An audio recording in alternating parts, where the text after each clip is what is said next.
ಎಲ್ಲರಿಗೂ ನನ್ನ ನಮಸ್ಕಾರ. ನೈನಸ್ ರೆಸಿಪೀಸ್ ಬಾಕ್ಸ್ಗೆ ಸ್ವಾಗತ. ಇವತ್ತಿನ ರೆಸಿಪಿ ಅಯ್ಯಂಗಾರ್ ಸ್ಟೈಲಲ್ಲಿ ಪುಳಿಯೋಗರೆ ಹೇಗೆ ಮಾಡೋದು ಅಂತ ತೋರಿಸ್ತಾ ಇದ್ದೀನಿ. ತುಂಬಾ ರುಚಿಯಾಗಿರುತ್ತೆ, ತುಂಬಾ ಟೇಸ್ಟಿಯಾಗಿ ಸಹ ಇರುತ್ತೆ.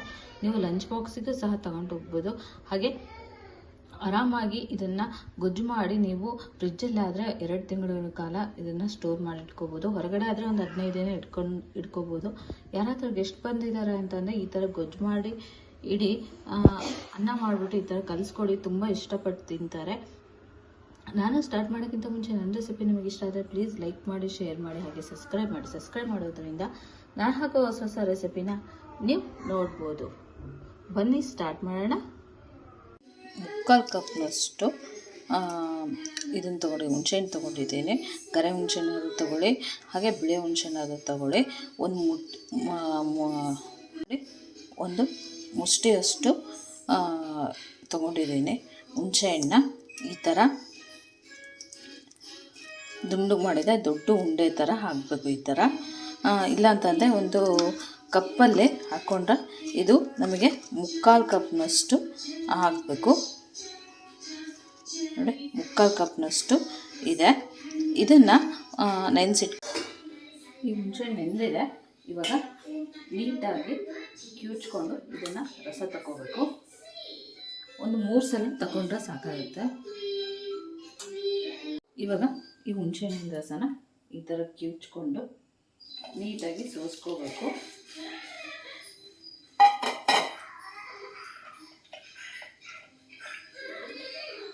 ಹಾಗೆ ಸೋಸ್ಕೊಂಡ್ರೆ ಕಸ ಕಡ್ಡಿ ಎಲ್ಲ ಬಿಟ್ಬಿಡುತ್ತೆ. ಈ ಥರ ಸೋದಿಸ್ಕೊಳ್ಳಿ, ಚೆನ್ನಾಗಿರುತ್ತೆ. ಮತ್ತು ಇದಕ್ಕೆ ನೀರು ಹಾಕಿ ಮತ್ತು ನೀಟಾಗಿ ಸೋದಿಸ್ಕೋಬೇಕು.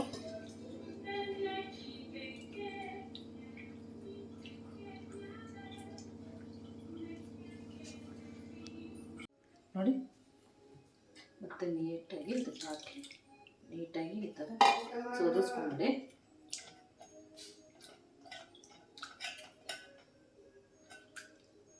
ಈ ಥರ ಸೋದಿಸ್ಕೊಂಡ್ರೆ ಕಸ ಕಡ್ಡಿ ಏನೋ ಬರಲ್ಲ, ಚೆನ್ನಾಗಿ ಬರುತ್ತೆ. ಇದಕ್ಕೆ ಇದೇ ಥರನೇ 3 ಸಲ ನೀರು ಹಾಕಿ ಸೋದಿಸ್ಕೊಳ್ಳಿ.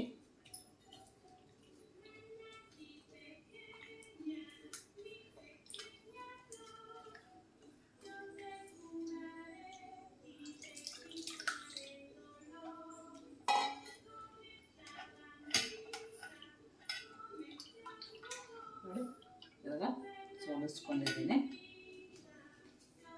ಇವಾಗ ಸೋದಿಸ್ಕೊಂಡಿರುವಂತಹ ಹುಣಸೆಹಣ್ಣಿನ ರಸನ ಕುದಿಸೋಣ. ಇದು 2 ಕಪ್ ಇರೋದನ್ನು 1 ಕಪ್ ಆಗಬೇಕು, ಅಲ್ಲಿವರೆಗೂ ಕುದಿಸ್ಕೋಬೇಕು. ಒಂದು ಪ್ಯಾನ್ ಕಾಯಕ್ಕೆ ಇಟ್ಕೊಂಡಿದ್ದೀನಿ. ಅದಕ್ಕೆ 2 ಸ್ಪೂನಷ್ಟು ಮೆಂತ್ಯಕಾಳು ಹಾಕಿ, ಸ್ವಲ್ಪ ಎಣ್ಣೆ ಹಾಕಿ, 1 ಸ್ಪೂನಷ್ಟು ಎಣ್ಣೆ ಹಾಕಿ ಹುರ್ಕೋಬೇಕು. ಸಿಡ್ಸಕ್ಕೆ ಹೋಗಬೇಡಿ, ಹಂಗೆ ಚೆನ್ನಾಗಿ ಹುರ್ಕೊಳ್ಳಿ. ಸಣ್ಣ ಉರಿಯಲ್ಲೇ ಹುರಿದ್ಮೇಲೆ ಇದನ್ನು ಒಂದು ಪ್ಲೇಟ್ ತೆಗಿತಾ ಇದ್ದೀನಿ. ಇವಾಗ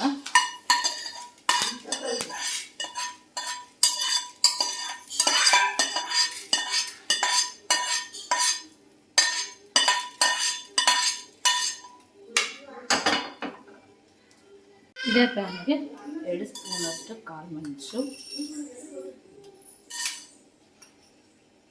ಹಾಗೆ 2 ಸ್ಪೂನು ಜೀರಿಗೆ,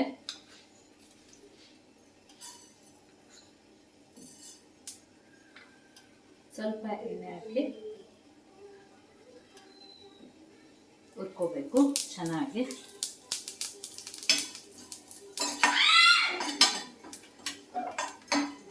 ಈ ಥರ ಇವಾಗ ಇದು ಆಗಿದೆ. ಇದನ್ನು ಒಂದು ಪ್ಲೇಟ್ ತೆಗಿತಾ ಇದ್ದೀನಿ.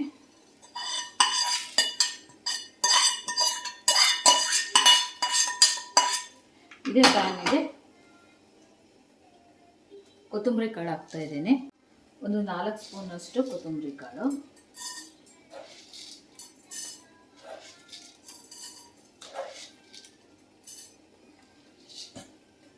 ಇದ್ರ ಜೊತೆಗೇನೆ ಕರಿಬೇವು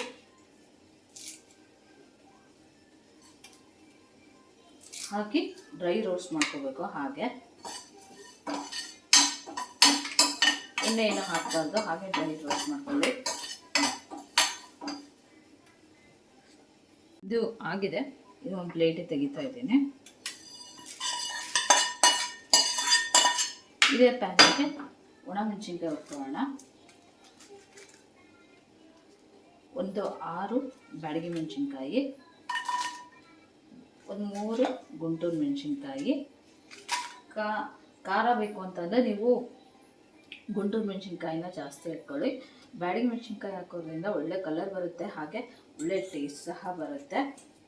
ಇನ್ನು ಚೆನ್ನಾಗಿ ಈ ಥರ ಸಣ್ಣ ಉರಿಯಲ್ಲಿ ಗರಿ ಆಗಬೇಕು, ಅಲ್ಲಿವರೆಗೂ ಹುರ್ಕೊಳ್ಳಿ. ಇವಾಗ ಇದು ಹುರಿದಿದೆ ಗರಿಯಾಗಿ, ಇದನ್ನು ಒಂದು ಪ್ಲೇಟಿಗೆ ತೆಗಿತಾ ಇದ್ದೀನಿ. ಇದೇ ಪ್ಯಾನಿಗೆ ಎಳ್ಳು ಹಾಕ್ಕೊಳ್ಳೋಣ. ಸೊ ಇದೇ ಪ್ಯಾನಿಗೆ ಎಳ್ಳು ಹಾಕ್ತಾ ಇದ್ದೀನಿ. ಇದು ಸಹ ಡ್ರೈ ರೋಸ್ಟ್ ಮಾಡ್ಕೊಬೇಕು. ಸಣ್ಣ ಉರಿಯಲ್ಲೇ ಡ್ರೈ ರೋಸ್ಟ್ ಮಾಡ್ಕೊಳ್ಳಿ. ಸ್ವಲ್ಪ ಸಿಡಿಯುತ್ತೆ, ನೋಡಿಕೊಂಡು ಡ್ರೈ ರೋಸ್ಟ್ ಮಾಡ್ಕೊಳ್ಳಿ. ಎಣ್ಣೆ ಇನ್ನೂ ಹಾಕಕ್ಕೆ ಹೋಗಬೇಡಿ, ಹಾಗೆ ಮಾಡಿ ಚೆನ್ನಾಗಿರುತ್ತೆ.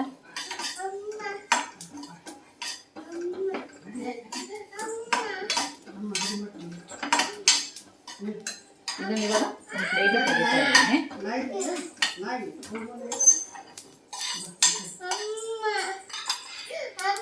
ಇದೇ ಪ್ಯಾನಿಗೆ 1 ಸ್ಪೂನು ಸಾಸಿವೆ ಹಾಕ್ತಾ ಇದ್ದೀನಿ. ಸಾಸಿವೆ ಹಾಕಿ ಇದು ಸಹ ಡ್ರೈ ರೋಸ್ಟ್ ಮಾಡಬೇಕು.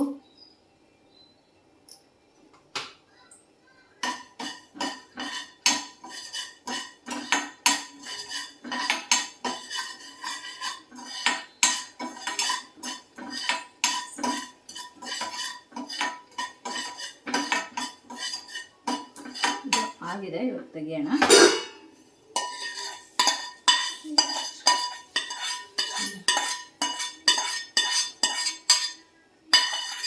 ತೆಗೆದ್ಮೇಲೆ ಇದಕ್ಕೆ ಕೊಬ್ಬರಿ ಹಾಕ್ತಾ ಇದ್ದೀನಿ.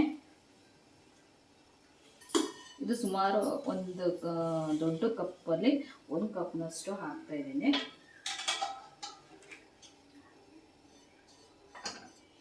ಇದು ನೀಟಾಗಿ ಸ್ವಲ್ಪ ಬಿಸಿ ಮಾಡ್ಕೋಬೇಕು ಚೆನ್ನಾಗಿ.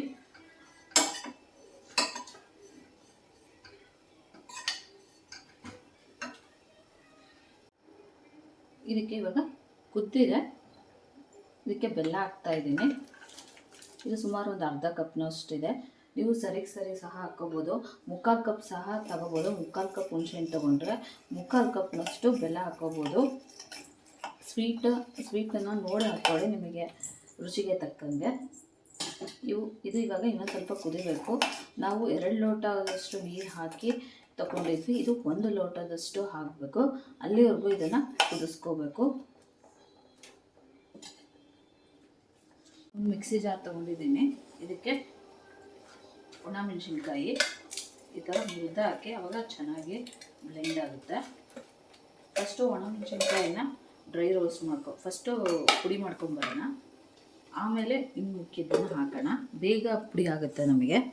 ಇದನ್ನು ಪುಡಿ ಮಾಡ್ಕೊಂಬಂದಿದ್ದೀನಿ. ಇದಕ್ಕೆ ಹುರಿದಿಟ್ಟಿರುವಂತಹ ಮಸಾಲೆ ಇತ್ತಲ್ವ, ಸಾಸಿವೆ, ಜೀರಿಗೆ, ಧನಿಯಾ, ಕರಿಬೇವು ಇದೆಲ್ಲ ಹಾಕಿ ಇನ್ನೊಂದ್ಸಲ ಚೆನ್ನಾಗಿ ಮಿಕ್ಸಿ ಹೊಡ್ಕೊಂಬರ್ಬೇಕು ನೈಸಾಗಿ. ಇವಾಗ ಇದನ್ನ ಮತ್ತೆ ಮಿಕ್ಸಿ ಹೊಡ್ಕೊಂಬರ್ತೀನಿ ನೈಸಾಗಿ.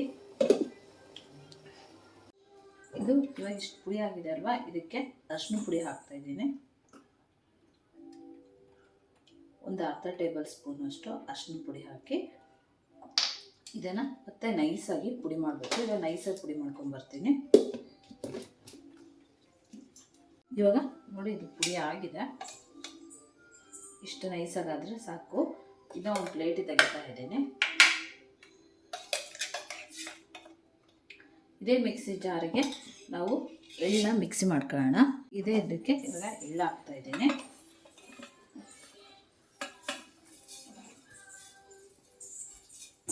ಎಳ್ಳು ಹಾಕಿ ಇದನ್ನು ಹಾಗೆ ನೋಡಿ ಫ್ರೈ ಆಗಿದೆ. ಇದಕ್ಕೆ ಎಷ್ಟು ಚೆನ್ನಾಗಿ ಡ್ರೈ ಆಗಿದೆ ಚೆನ್ನಾಗಿ. ಇದು ಸಹ ಇದ್ರ ಜೊತೆಗೇ ಹಾಕ್ತಾ ಇದ್ದೀನಿ. ಹಾಕಿ ಇದು ತರ್ತರಿಯಾಗಿ ಪುಡಿ ಮಾಡಬೇಕು, ನೈಸಾಗಿ ಪುಡಿ ಮಾಡೋಕ್ಕೆ ಹೋಗಬೇಡಿ. ಇದನ್ನಿವಾಗ ತರ್ತರಿಯಾಗಿ ಪುಡಿ ಮಾಡ್ಕೊಂಬ. ಇವಾಗ ಇದಕ್ಕೆ ಈ ಪುಡಿನ ಒಂದು ತಟ್ಟೆ ತಗೊಳ್ಳೋಣ. ಇವಾಗ ನೋಡಿ ಪುಡಿ ಎಷ್ಟು ಚೆನ್ನಾಗಾಗಿದೆ ಅಂದ್ಬಿಟ್ಟು. ಇದನ್ನು ಒಂದು ಪ್ಲೇಟಿಗೆ ತೆಗೆಯೋಣ. ಇವಾಗ ಇದು ಕುದೀತಾ ಇದೆ, ಇದಕ್ಕೆ ಉಪ್ಪು ಹಾಕ್ತಾ ಇದ್ದೀನಿ. ರುಚಿಗೆ ತಕ್ಕಷ್ಟು ಉಪ್ಪು,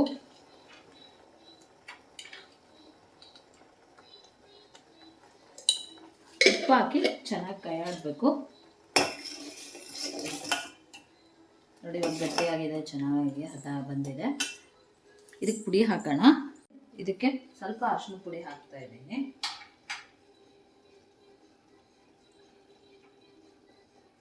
ಹಾಕಿ ಚೆನ್ನಾಗಿ ಕೈಯಾಡಬೇಕು.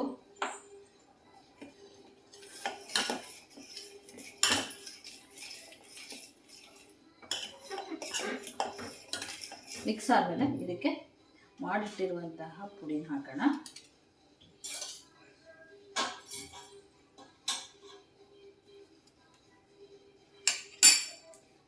ಇದಕ್ಕಿವಾಗ ಅರ್ಧ ಕಪ್ನಷ್ಟು ಹಾಕ್ತಾ ಇದ್ದೀನಿ ಪುಡಿನ.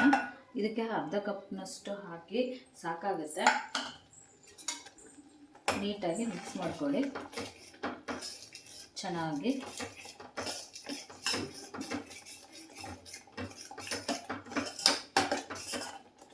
ನೋಡಿ ಈ ಥರ ಮಿಕ್ಸ್ ಮಾಡಿದ್ದೆ. ಇದಕ್ಕೆ ಪುಡಿ ಮಾಡಿದ್ವಲ್ಲ ಎಳ್ಳು ಕೊಬ್ಬರಿ ಎಲ್ಲ, ಅದನ್ನ ಹಾಕ್ತಾ ಇದ್ದೀನಿ. ಹಾಕಿದ್ರೆ ಚೆನ್ನಾಗಿ ಮಿಕ್ಸ್ ಮಾಡ್ಕೊಳ್ಳಿ.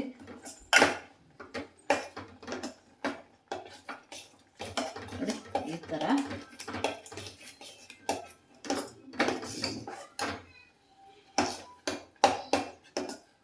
ಇದನ್ನ ಆಫ್ ಮಾಡ್ಕೊಂಬಿಡೋಣ. ಆಫ್ ಮಾಡಿಕೊಂಡು ಚೆನ್ನಾಗಿ ಮಿಕ್ಸ್ ಮಾಡ್ಕೊಳ್ಳಿ. ಇದು ನಿಮಗೆ ಇವಾಗ ತೆಳ್ಳಗೆ ಅನಿಸ್ಬೋದು, ಬಟ್ ಆರಿಂದ ನಿಮಗೆ ಗಟ್ಟಿ ಅನಿಸುತ್ತೆ ಇದು ಗೊಜ್ಜು. ಇವಾಗ ಒಗ್ಗರಣೆ ಮಾಡ್ಕೊಳ್ಳೋಣ. ಎಣ್ಣೆ ಒಂದು ಕಡಾಯಿ, ಅದೇ ಕಡಾಯಿ ಕಾಯಿ ಕಟ್ಕೊಂಡಿದ್ದೀನಿ. ಅದಕ್ಕೆ ಎಣ್ಣೆ ಹಾಕ್ತಾ ಇದ್ದೀನಿ. ಒಂದು ಅರ್ಧ ಕಪ್ನಷ್ಟು ಎಣ್ಣೆ ತೊಗೊಂಡಿದ್ದೀನಿ. ಎಣ್ಣೆ ಕಾದ್ಮೇಲೆ ಸಾಸಿವೆ,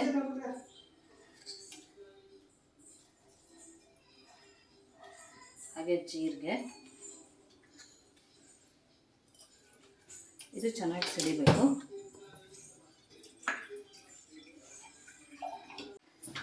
ಇವಾಗ ಇದು ಸಿಡಿತಾ ಇದೆ. ಅದಕ್ಕೆ ಶೇಂಗಾ ಹಾಕ್ತಾ ಇದ್ದೀನಿ.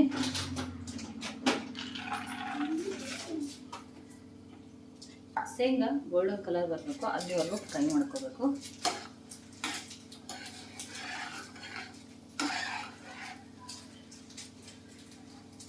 ನೋಡಿ ಇದು ಇವಾಗ ಕೆಂಪಗಾಗಿದೆ. ಸೊ ಇದು ಕೆಂಪಗಾದ್ಮೇಲೆ ಒಣಮೆಣಸಿನ್ಕಾಯಿ ತೊಗೊಂಡಿದ್ದೀನಿ. ಬ್ಯಾಡಗಿ ಮತ್ತು ಮುಂಟೂರು ಮೆಣಸಿನ್ಕಾಯಿ ತೊಗೊಂಡಿದ್ದೀನಿ. ಇದು ಸಹ ಗರಿಗರಿಯಾಗಿ ಹಾಕಬೇಕು. ಇದ್ರ ಜೊತೆಗೆ ಕರಿಬೇವು,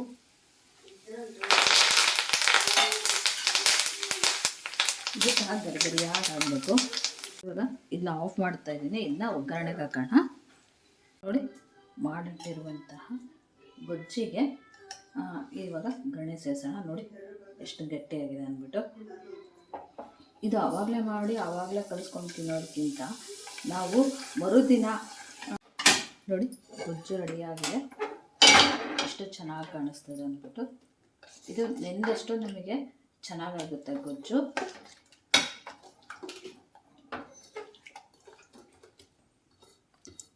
ನೋಡಿ ಇವಾಗ ಎಣ್ಣೆ ಹಾಕಿದ್ದೀನಿ, ಎಷ್ಟು ಕರೆಕ್ಟಾಗಿದೆ. ಇವಾಗ ಅನ್ನನ ಮಾಡಿ ಉದುರಾಗಿ ಮಾಡಿ ಇಟ್ಕೊಂಡಿದ್ದೆ, ಸ್ವಲ್ಪ ಆರಿಸಿದ್ದೀನಿ. ಬಿಸಿ ಇದ್ದಾಗೆ ಕಲಸಿದೆ, ಮುದ್ದೆ ಮುದ್ದೆ ಆಗಿಬಿಡುತ್ತೆ. ಇದನ್ನ ಹಾಕಿ ಚೆನ್ನಾಗಿ ಕಾಯಾಡೋಣ. ನಾನಿಲ್ಲಿ ಒಬ್ರಿಗಾಗುವಷ್ಟು ಕಾಯಾಡ್ತಾಯಿದ್ದೀನಿ. 1 ಸ್ಪೂನಷ್ಟು ಗೊಜ್ಜು ಹಾಕ್ಕೊಂಡಿದ್ದೀನಿ. ಇವಾಗ ನೋಡಿ ಆಗಿದೆ, ಕಲಸಿದ್ದೀನಿ, ಎಷ್ಟು ಚೆನ್ನಾಗಾಗಿದೆ ಅಂದ್ಬಿಟ್ಟು. ಇದನ್ನು ಸರ್ವಿಂಗ್ ಪ್ಲೇಟಿಗೆ ತೆಗಿತಿದ್ದೀನಿ. ನೋಡಿ ಪುಳಿಯೋಗರೆ ರೆಡಿಯಾಗಿದೆ, ಎಷ್ಟು ಚೆನ್ನಾಗಿ ಕಾಣಿಸ್ತಾ ಇದೆ ಅಂದ್ಬಿಟ್ಟು. ತುಂಬಾ ರುಚಿಯಾಗಿರುತ್ತೆ, ತುಂಬಾ ಟೇಸ್ಟಿಯಾಗಿ ಸಹ ಇರುತ್ತೆ. ಈ ಥರ ಮನೆಯಲ್ಲಿ ನೀವೇ ಈ ಥರ ಗೊಜ್ಜು ತಯಾರು ಮಾಡಿ ಇಟ್ಕೊಳ್ಳಿ. ನೀವು ಇನ್ಸ್ಟೆಂಟಾಗಿ ಆರಾಮಾಗಿ ಯಾರಾದರೂ ಬಂದರೆ ಅಥವಾ ಲಂಚ್ ಬಾಕ್ಸಿಗೆ ಸಹ ಈ ಥರ ಕೈಯಾಡಿಕೊಂಡು ಆರಾಮಾಗಿ ಲಂಚ್ ಬಾಕ್ಸನ್ನು ನೀವು ಉಪಯೋಗಿಸ್ಕೋಬೋದು. ತುಂಬಾ ರುಚಿಯಾಗಿರುತ್ತೆ, ತುಂಬಾ ಟೇಸ್ಟಿಯಾಗಿ ಸಹ ಇರುತ್ತೆ.